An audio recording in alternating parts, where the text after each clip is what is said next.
Welcome back. आज का हमारा टॉपिक है इम्पोर्टेंस ऑफ पर्सनैलिटी। पीछे हमने MBTI की एप्लीकेशंस को पढ़ा था, आज हम पढ़ेंगे इम्पोर्टेंस ऑफ पर्सनैलिटी। ठीक है। Personality in organisational behaviour refers to the unique traits, behaviours and characteristics that individual exhibit in a work environment. यानी हमारे पास ये यूनिक ट्रेड्स होती हैं, बिहेवियर्स होती हैं, हैबिट्स होती हैं, कैरेक्टरिस्टिक्स होती हैं, स्पेसिफिकेशंस होती हैं, प्रेफरेंसेस होती हैं जो एक इंडिविजुअल के अंदर पाई जाती हैं और वो शो करते हैं कहाँ, इन्वायरमेंट में। ठीक है। तो it influences how individual interact with others, perceive situations and make organisational decisions. Personality play crucial role in organisational behaviour. ठीक है। तो हम फिर आगे इसकी इंपॉर्टेंस को स्टडी करते हैं कि जो पर्सनैलिटी है वो क्यों इंपॉर्टेंट है। What are the importance of personality? So let's discuss one by one. First one is employee motivation, job satisfaction, communication patterns, leadership effectiveness, teamwork, and organizational culture. चलिए इनको डिटेल में not detail but slightly detail में study करते हैं। ठीक है, with examples. So employee motivation. Interesting. Motivation. Employees with personality traits like consciousness and openness to experience and are often motivated.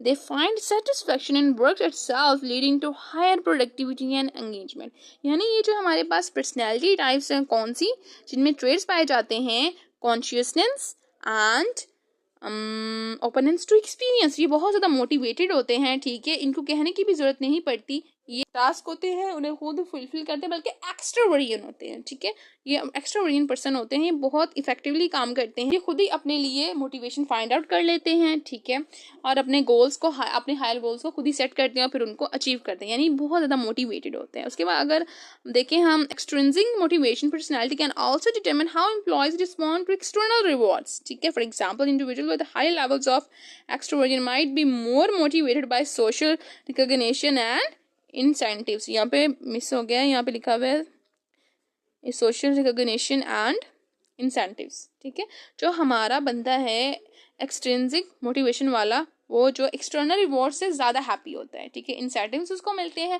या recognition मिलती है, वो उससे ज़्यादा खुश होता है। लेकिन जो हमारा इंक्रीजिंग मोटिवेशन वाला पर्सन है, जैसे कि ओपननेस टू एक्सपीरियंस, जिसमें ट्रेड्स पाई जाती हैं, या फिर जिसमें ट्रेड्स कॉन्शियसनेस की होती हैं, वो खुद ही उसके अंदर इंटरनल मोटिवेशन होती है, इंटरनल पावर होती है, खुद ही मोटिवेटेड होते जाते हैं और काम करते जाते हैं, उन्हें किसी भी मोटिवेशन की जरूरत नहीं पड़ती, they are motivated. Okay, next है job satisfaction, job fit. When an employee's personality aligns with their job role, they are more likely to experience job satisfaction. ठीक है, कि आपकी जो पर्सनैलिटी है वो जॉब के साथ मैच करनी चाहिए, यानी आप जॉब में बिल्कुल फिट हो। ये ना हो कि आपको आपकी पर्सनैलिटी कुछ और तरह की है, जॉब आपको कुछ और तरह की मिली, आप बिल्कुल सेटिस्फाइड नहीं हो आपकी, तो इससे क्या होगा, आपकी प्रोडक्टिविटी, आपकी एफिशिएंसी सब कुछ खत्म हो जाएगा और आप वहाँ पे अच्छे से काम नहीं कर पाओगे ना। आप भी डिससेटिस्फाइड होगे अपनी जॉब से, प्लस जिसके लिए आप काम कर रहे हो, ऑर्गेनाइजेशन है, कोई कंपनी है, कोई ब्रांड है, वो भी, या कोई फर्म है, वो भी डिससेटिस्फाइड होगी आपकी वर्किंग से। ठीक है, और आपकी प्रोडक्टिविटी से, क्योंकि आप एफिशिएंटली काम वहाँ पे नहीं ना कर रहे। तो पर्सनैलिटी के मुताबिक जॉब होना भी बहुत ज़्यादा ज़रूरी है। For instance, someone with a high need for achievement might find satisfaction in challenging task। ठीक है, आपकी गोल्स भी, हाँ, आपकी जॉब सेटिस्फेक्शन आपके गोल्स पे भी बेस होती है। कि फॉर एग्जांपल आपकी ज़िंदगी में कोई गोल ही नहीं है, आपको कोई कैरियर ग्रोथ की कोई फिक्र नहीं है। ठीक है, कोई भी आपने अपने फ्यूचर गोल सोचे हुए नहीं है, उनकी कोई फिक्र नहीं है, कुछ भी नहीं है, आपके पास है ही कुछ नहीं, बस जो मिल गया एक दिन गुजर, चलो ठीक है आज देख लेते हैं, कल की कल देखी जाए। कुछ ऐसे लोग होते हैं तो आप सेटिस्फेक्शन कोई मैटर ही नहीं करती। ठीक है, उन्हें वो सेटिस्फाइड है नहीं, उन्हें कोई फ़र्क नहीं पड़ता, बट हमारे ऑर्गेनाइजेशन को फ़र्क पड़ता है। अगर इनके उल्टा हम कुछ लोग ले लें जो कि बहुत ज़्यादा मोटिवेटेड होते हैं, ठीक है, गोल ओरिएंटेड होते हैं, उन्होंने अपने ज़िंदगी में कुछ फ्यूचर में कुछ टास्क रखे हुए होते हैं जिन्हें उन्होंने अचीव करना होता है, तो फिर उनके लिए जॉब सेटिस्फेक्शन मैटर करती है, फिर वो यहाँ पे काम करते हैं इफेक्टिवली। ठीक है, ताकि खुद भी सेटिस्फाइड रहें और अपने जो उनकी कैरियर ग्रोथ है उसको भी साथ लेके चलें, प्लस आपकी जो ऑर्गेनाइजेशन है उसको भी सेटिस्फाइड रखें। ठीक है, for long term employability. Work environment. An individual's personality influence how they perceive and interact with their work environment. Positive interactions and a supportive atmosphere can enhance job satisfaction. ठीक है, work environment भी matter करता है। एक तो ये है ना कि आपके इंटरनल गोल्स हैं, आपका कोई गोल है लाइफ में, ये नहीं है, एक तो वो चीज़ आपकी जॉब सेटिस्फेक्शन को इफेक्ट करती है, और दूसरा ये है वर्क इन्वायरमेंट। तो वर्क इन्वायरमेंट और जो आपकी पर्सनल प्रेफरेंसेस हैं उनका काफ़ी अमल दखल है आपकी जॉब सेटिस्फेक्शन में. Got it? Next, we have communication patterns, interpersonal skills, personality traits such as agreeableness and extroversion contributes to effective communication and collaboration. ठीक है. अब देखो कुछ जैसे कि यहाँ पे है एक्सट्रोवर्जन. अगर हम एग्जांपल लेते हैं अपने इंट्रोवर्ट्स की, तो वो क्या है, वो बहुत शाय होते हैं. ठीक है.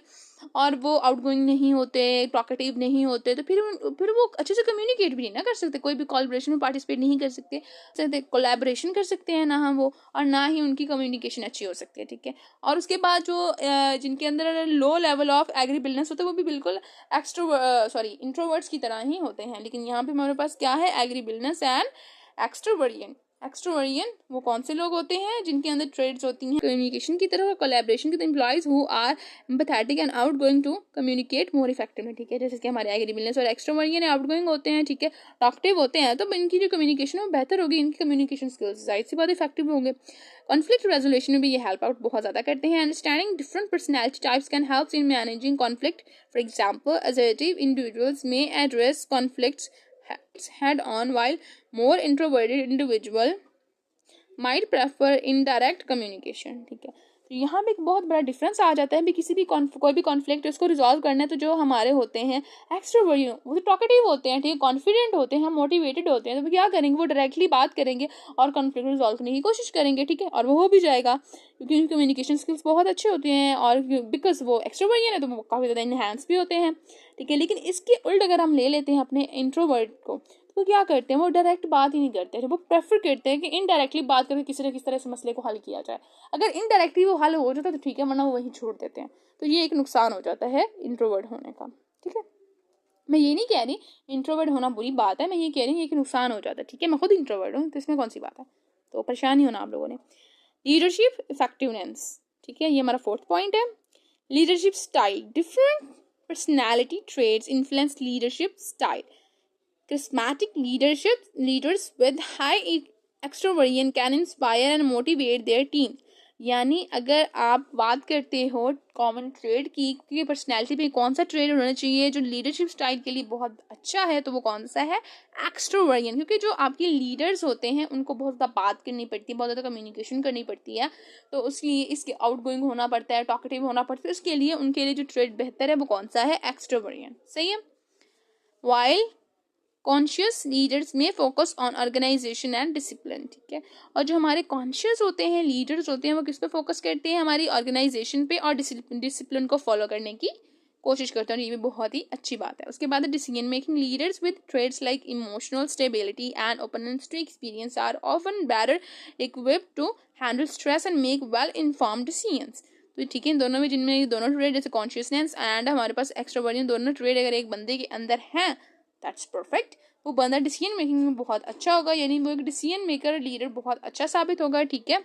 इमोशनल स्टेबिलिटी है उसके अंदर, ओपोनेंस टू एक्सपीरियंस उस बंदे के अंदर मौजूद है, तो फिर हर एक स्ट्रेस को ईजिली हैंडल कर लेगा. और जो डिसीजन बनाएगा वो बहुत ज़्यादा वो काफ़ी अच्छे होंगे, रैशनल होंगे और वेल इन्फॉर्म्ड होंगे और सबके लिए बेनिफिशियल होंगे. ठीक है. उसके बाद है टीम वर्क. हमारा 5th पॉइंट है टीम वर्क, जो कि बहुत ज़्यादा इंपॉर्टेंट है एक ऑर्गेनाइजेशन के अंदर. और ये ऑर्गेनाइजेशन के अलावा आपकी फैमिली के अंदर भी बहुत ज़्यादा ज़रूरी होता है. आपने शायद वो एक कहानी है, उसका टाइटल क्या था, इत्तेफाक में बरकत. तो टीम वर्क का दूसरा नाम क्या हम रखते हैं, इत्तेफाक में बरकत. ठीक है. Team dynamics. A diverse range of personalities can enhance team performance by bringing different perspectives and strength. ठीक है. तो टीम के अंदर क्या होता है, हमारे पास डिफरेंट पर्सनालिटीज होती हैं. ठीक है.